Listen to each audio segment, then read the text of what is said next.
There are many tales of the land without sky, and it seemed to me as if my grandmother knew them all. Grandmother Drake. She always told me that in such a place no star of hope could shine, nor sun of life, nor moon of love, unless the people themselves became lights in the darkness. I remember there was one story I could never hear enough. It was the heroic tale of a very wise man who lived at the time of the Great Migration. The surface had been stricken with cataclysmic natural disasters, forcing people to leave their shattered lands for a dark and painful refuge beneath the sea. The man, known as MacGregor, was a visionary scientist and one of the last prophets on Earth. He probed the limits of scientific knowledge in a dozen fields, trying to discover the tantalizing secrets that remained. As I listened, I often imagined that I myself was a descendant of the great MacGregor.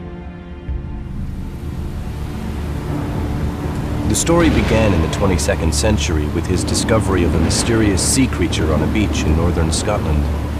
No larger than the palm of MacGregor's hand, it looked like a horseshoe crab.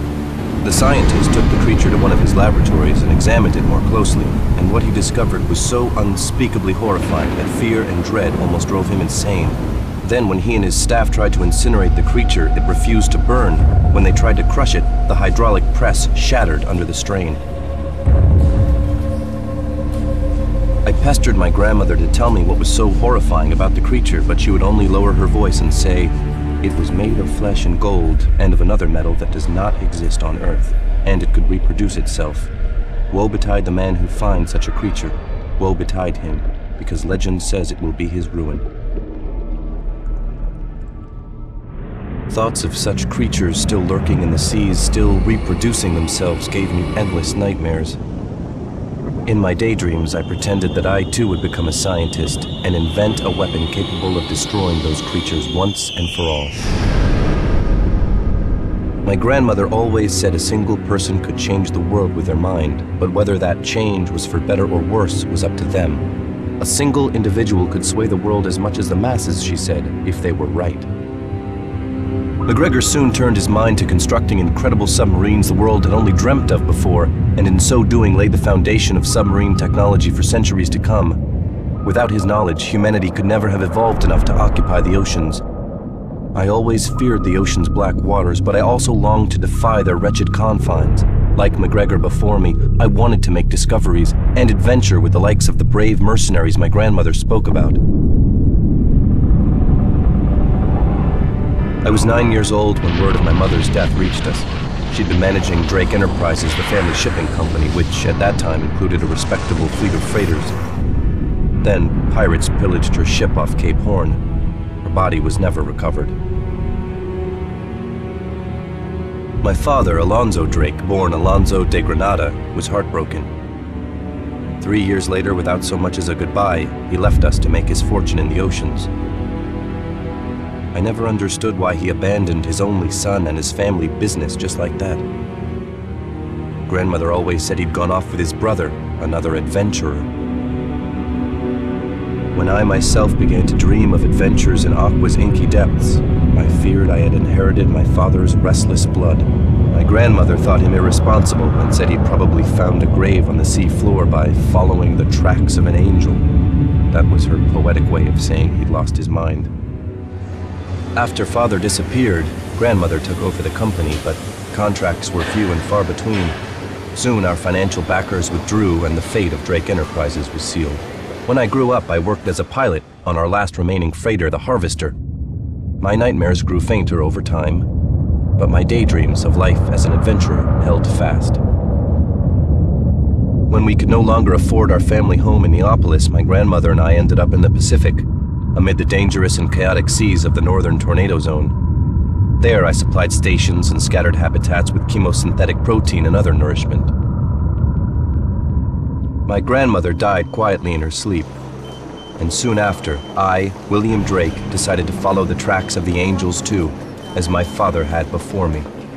I decided to become the hero of my own story, a man who wanted to change a part of the world and learn the last of Aqua's secrets, like the scientist had before me.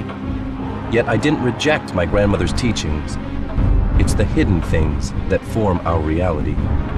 You must never be too close to what's going on around you. You can comprehend a whole seamount only from a distance.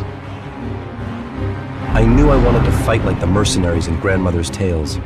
Perhaps I would confront my mother's killers in battle, or maybe just bring a little light to this miserable world without sky. And possibly find some hope for myself there as well. And then again, perhaps I was only a foolish little boy. My grandmother used to say that I was brave without cause and confident without reason. A fish without fins, she said, adrift in Aqua far too young, and headed for disaster.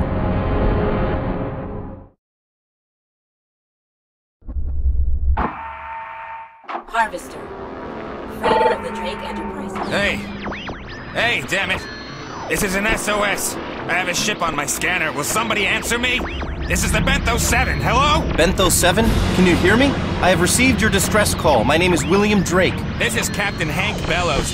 My goddamn bilge is filling up, and the stabilizers on my ship are out. I have negative buoyancy. I don't care whose butt I need to kiss. Send help, or me and my family aren't going to be around much longer. Don't panic, Senor Bellows. I'll help you. Call me Hank. Saves time. Where are you? To your west, Hank. There are some massive ridges here, though I can't get over them. I'll upload my nav data onto your onboard computer. It'll show the canyon we're in. I was trying to find a shortcut because the Pacific's swimming with pirates round here. Now we're stuck! Unless you can take us in tow, Drake! My freighter won't fit through that canyon. Don't you have a scout or something? Come on! Right, I'll come get you in my boat, Hank. Just give me a minute to batten down in case any pirates show up. Aw, shit, man! There's no time for that! My little daughter's already fainted.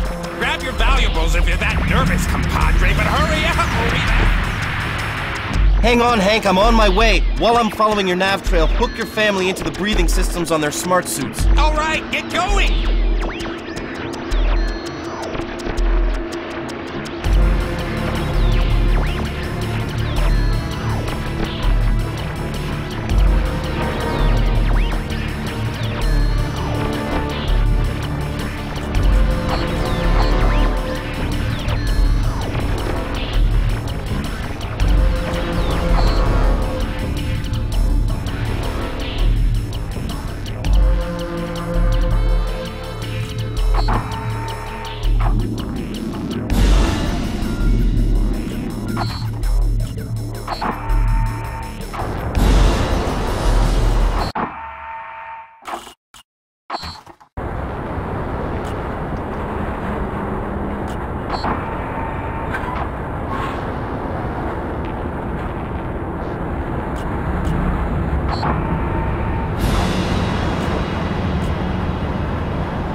Hurry up, man!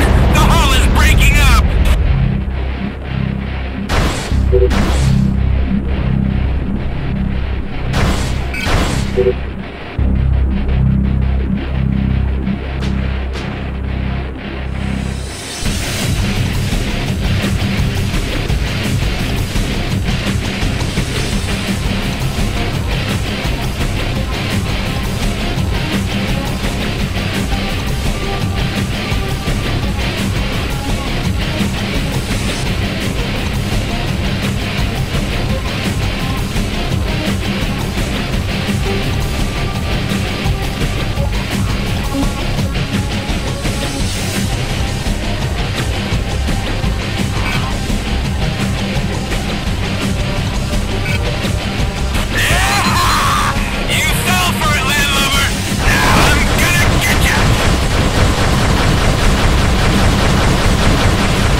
Hurry up and get in here. We've got a new home.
Harvester, freighter of the Drake Enterprises.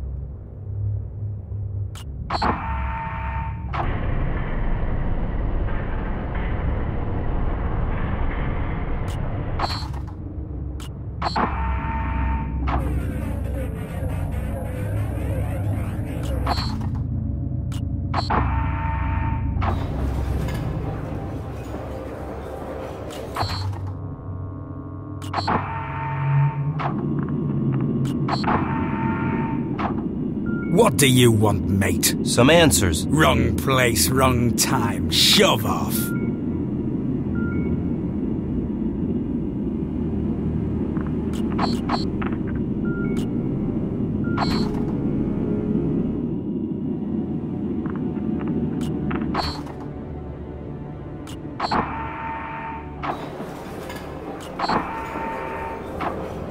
Well, here comes the mighty captain himself, terror of the seas. So where are your classmates? What? My what? Sorry, you're so naive. I figured you must be out here on a field trip. I was responding to an SOS. Let me tell you something, landlubber. Anybody sends an SOS around here, and you can bet they're a pirate. Hell, Hank Bellows has been working that fake SOS sob story for years. We just used him to help us board your ship. What? What do you want? All of your gold. I don't have any gold. My name is William Drake. You're Bellows' men? Nah, Bellows is a damn creep. We were shipwrecked. Now you're rescuing us. Like I had a choice. Them's the breaks in the rescue business, man. Lend someone a hand and you're as likely to lose your arm.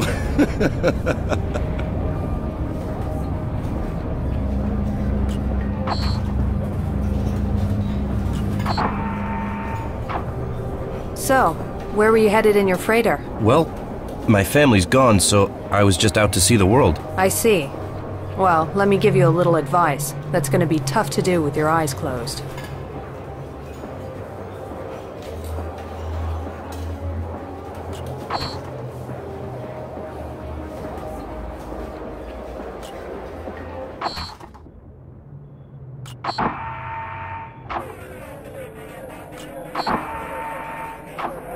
What do you want, baby cakes? Just to talk. Well, let's do that when I've had more sleep.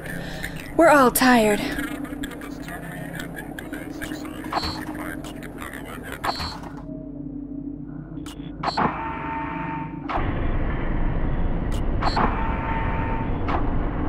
Oh, that damn light! Oh, sorry. Shove off!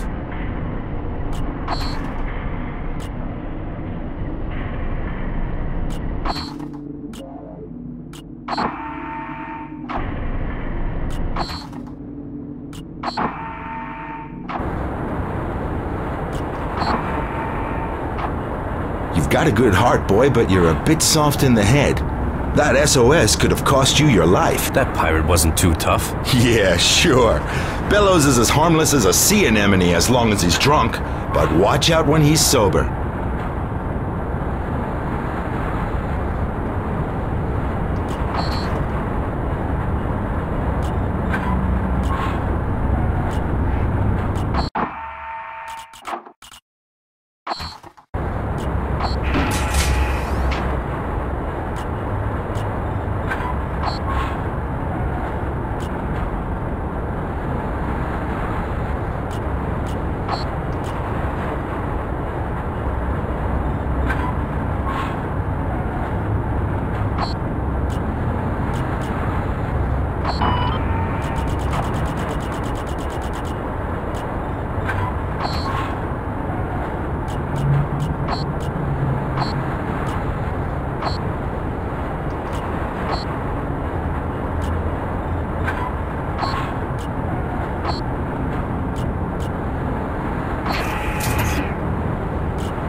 What do you want? Well, maybe an explanation. Why did you seize my freighter? Why? No alternative.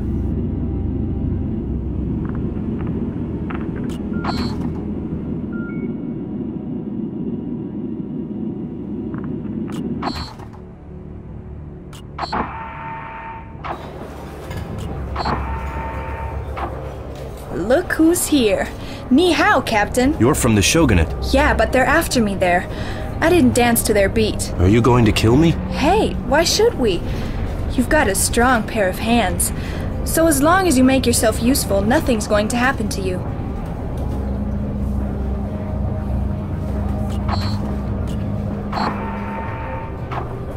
Where are you headed? Following the bowsprit, man. Which is following Amitab's nose. And where will that take us? To Atacama City, I hope. Where Lindy, Mary, and Juanita are waiting for me. 3 broads in every port, man. It's natural. What's going to happen to me? This is a tornado zone. So Amitab's gonna make nice with I-1 King's guys. That's how it is. You scratch my back, and I scratch yours. And listen, you better show the old man you got cojones. Balls, man. Amitab likes people to prove themselves. What on earth do I have to prove? That you got fire in your belly. Speaking of which, I heard some tourist punks are shooting up the sea off Lima too. They steal boats at home, then they come over here to shoot the place up.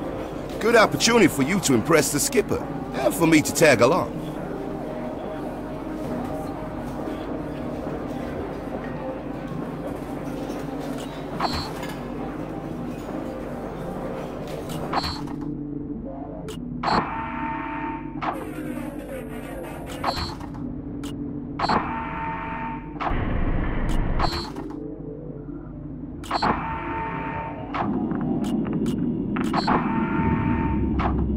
Ship's mate on the bridge. If there's more to you than meets the eye, now's the time to prove it. This is my ship. I don't have to prove anything. You prove what I tell you to prove. Now, what you doing all alone on such a big freighter? This is my family's last ship. It has an auto-loading system. It also has no cargo on board. What are you doing out here, mate? Well, just taking a look at the world. So little Willie wants to see the world. Well, he's about to get an eyeful. Some inebriated punks are terrorizing Lima too. Go blow their ballast and send them to the bottom. Oh, okay. Why not? Do I have any choice? Sure. It's sharp and shiny like my knife. And don't even think about running off, Willie. I don't know why, but Nat says you stay with us. Now, off you go. Stoney's ready and waiting. Aye, Skipper. Listen, we're performing a public service, chasing those parasites out of the territory. You're doing me a service by blowing them away. Besides, the zone always seems to cough up something nice when you're protecting the LF node. Salam.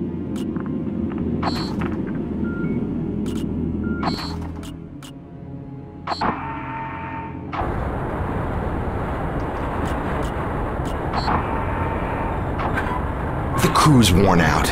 If Stoney threatens you, just pay no mind and be on your way. Easier said than done. Listen, the only thing you need to fear from Stoney is his big mouth.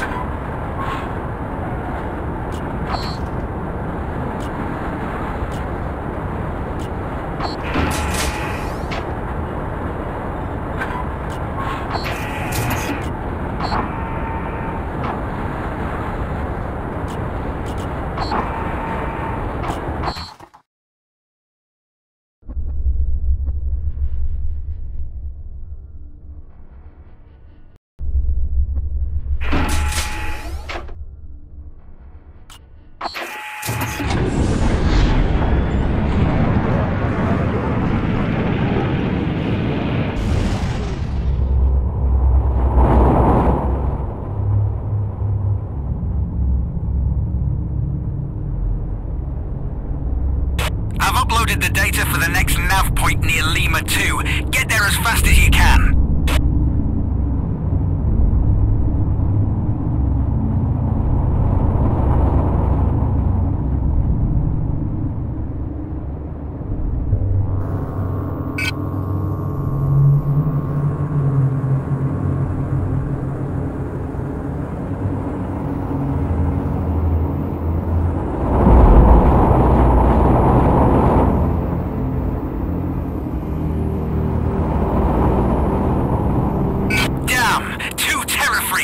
Stoney, Mayday, you two hang back. I want to see if Shorty's got what it takes. Confirmed.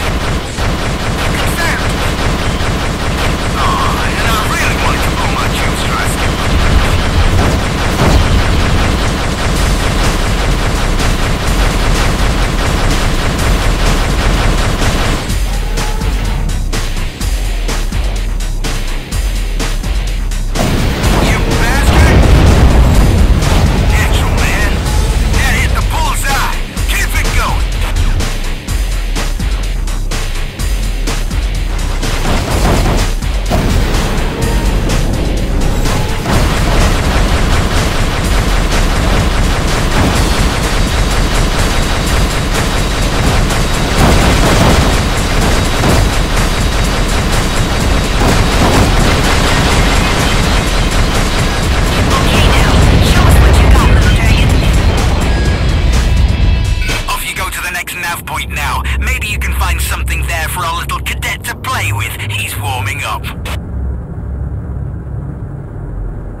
choked into scrap.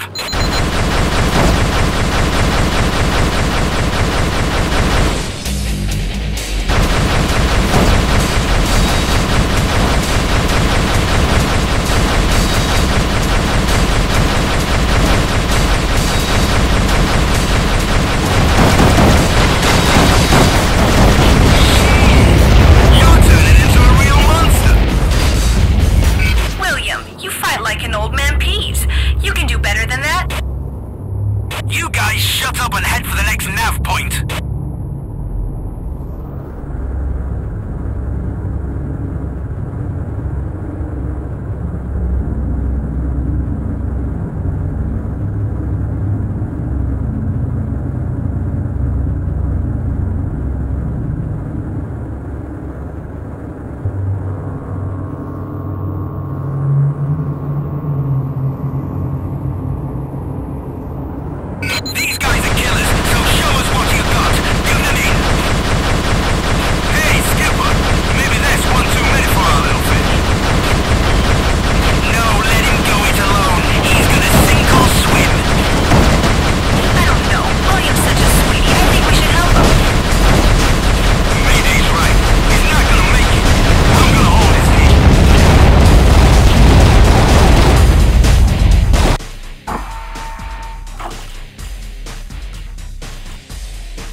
Harvester, freighter of the Drake Enterprises.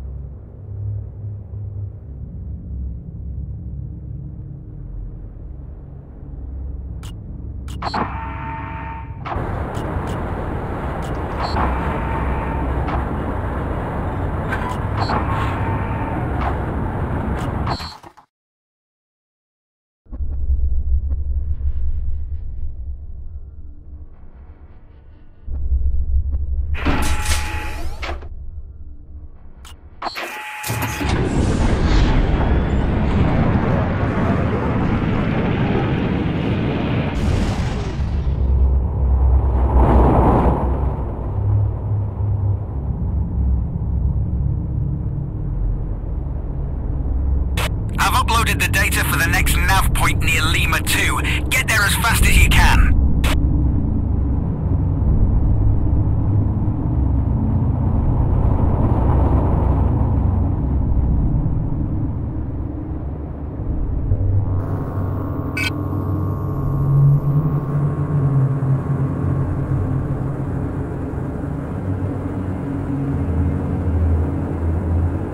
Damn! 2 terror freaks! Stony, Mayday, you two hang back. I want to see if Shorty's got what it takes.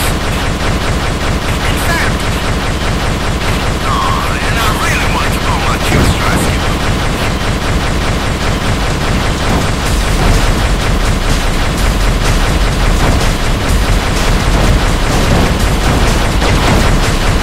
Little dragon.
2 terror freaks. Stony, Mayday, you two hang back. I want to see if Shorty's got what it takes.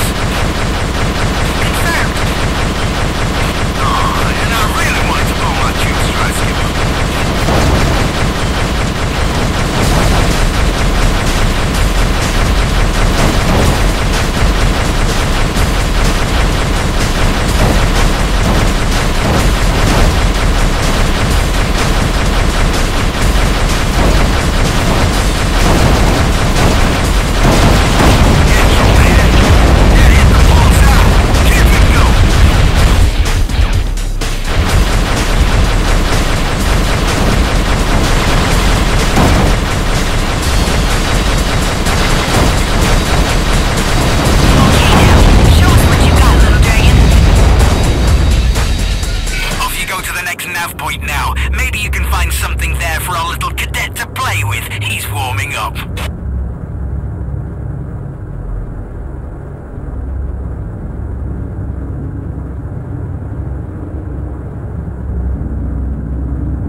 Harvester. Freighter of the Drake Enterprises.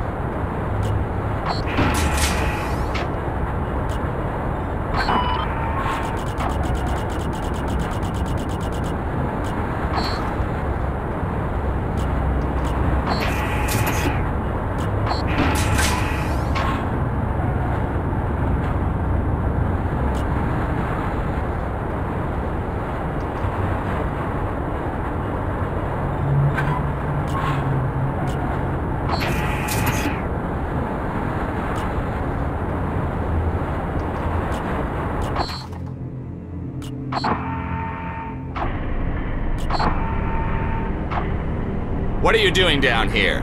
What do you want? That's my ship. Excuse me for not fitting in with the decor. Oh, well, I'll be off then.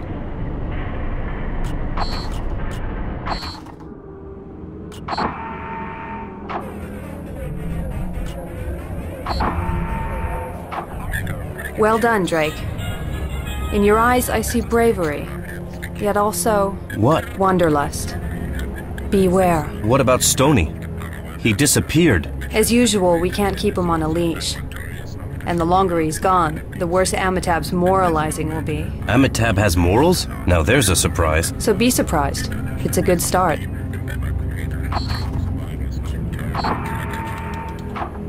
You're fast, Drake. A real pistol. Well, thanks. Firing blanks. Still.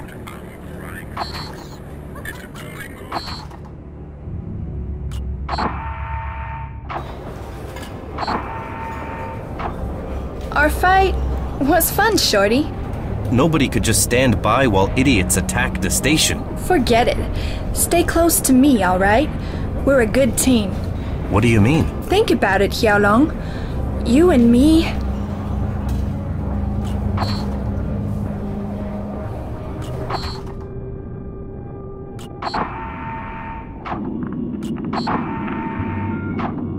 Hey, you just earned another day in your rotten life, Willie. And I hope you noticed that the Atlantic Federation ships are too fast for their own maneuverability. Yeah, I did, Skipper. But what about Stoney? Every once in a while he throws a fit and runs off on his own, and it's always a disaster. A few too many blows to the head, if you ask me. So, what do I do now? Fuzzyhead's our recycling officer. He picks over the battlefield and salvages anything we can use, and he's got a Midas touch. Go see Fuzzy and pick up your swag. My what? Your loot, mate.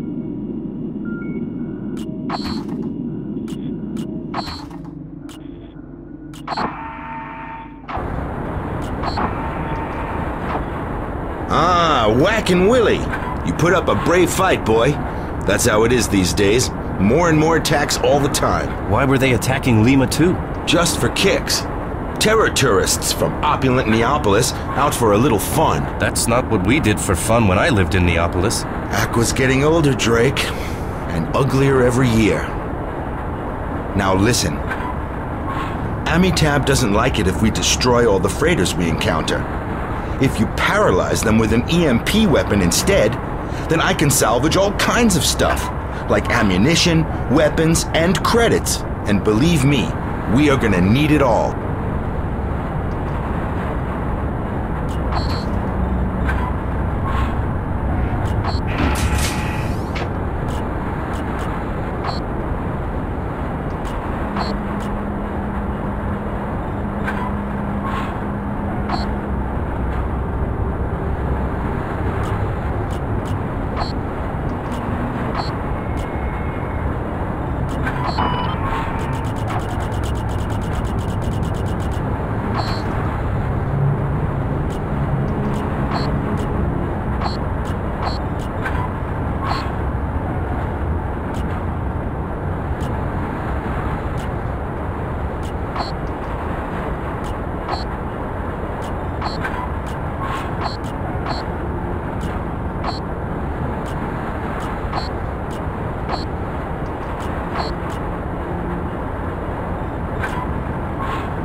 Still no alternative? What's your full name? William Drake. Drake.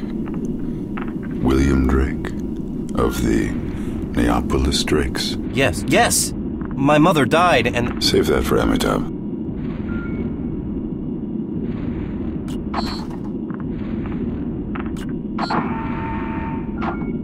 Drake, the life of an adventurer is hard and takes credits. We just got an SOS. I just had a bad experience with a distress call. I'll tell you when you've had a bad experience, mate. Now, what do you know about the crawlers? I've heard they're pirates, murderers, and cannibals. In a word, animal.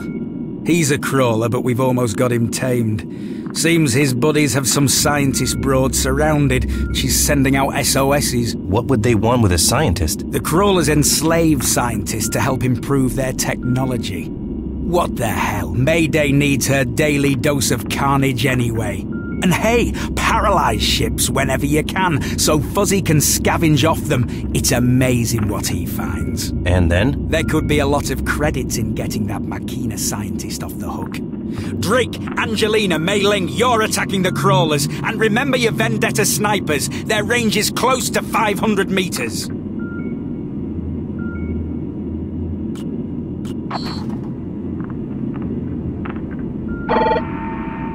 Can you hear me? Damn. This is Dr. Finch calling from the Taparabo. Get me out of here and there's a lot of money in it for you. Nobody wastes my time and gets away with it. Oh, how I hate that. And listen up. The crawlers are using a variant of their standard plasma weapon. Get me out of here. This is an Alpha Class SOS. If you do not respond, you will be court-martialed by an international tribunal. You must get my transport and me out of here.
Don't let the doc get hurt!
Finch. You lead and we'll follow.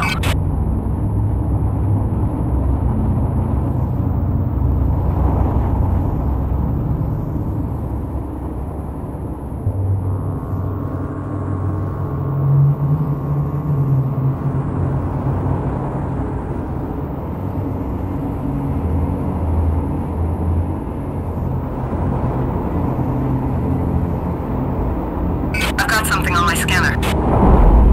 That's for you, mate. Check out the next nav point.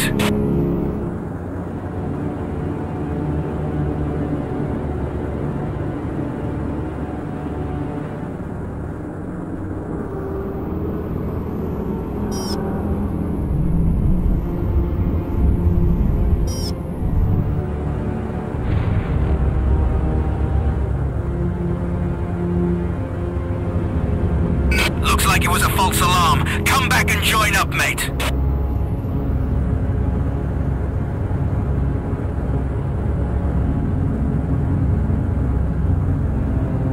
I'm getting more signals on my scanner. Drake, follow the nav points on your computer.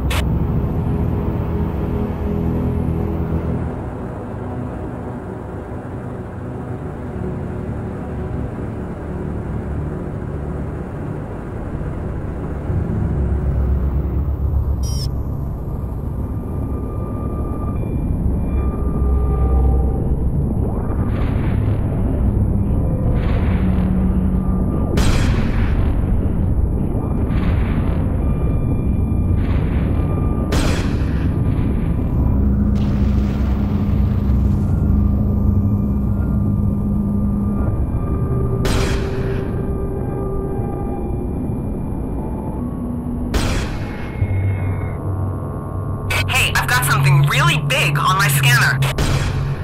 I confirm. Take a closer look, William.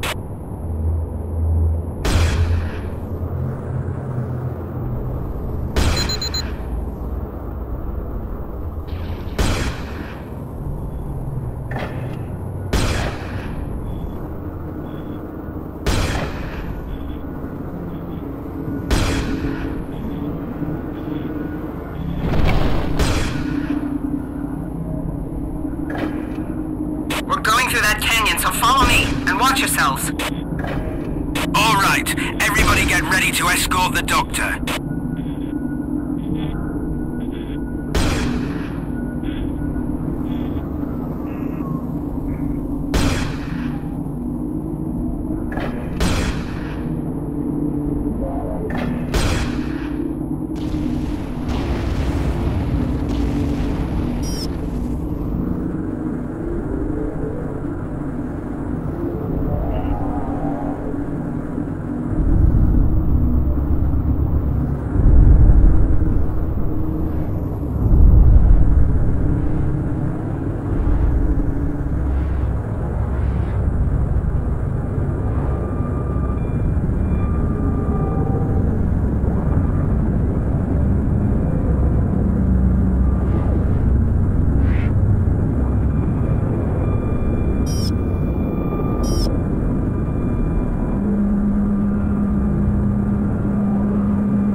Pretty boy, you take out the defenses.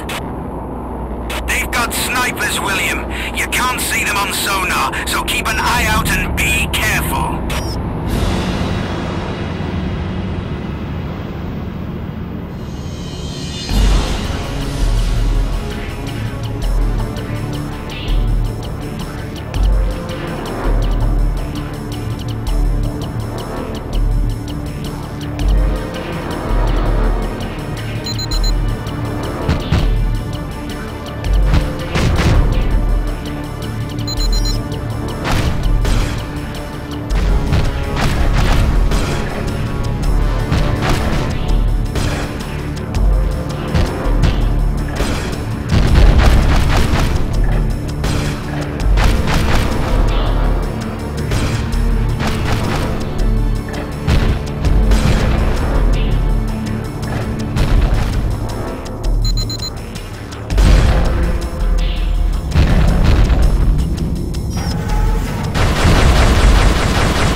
Harvester, freighter of the Drake Enterprises.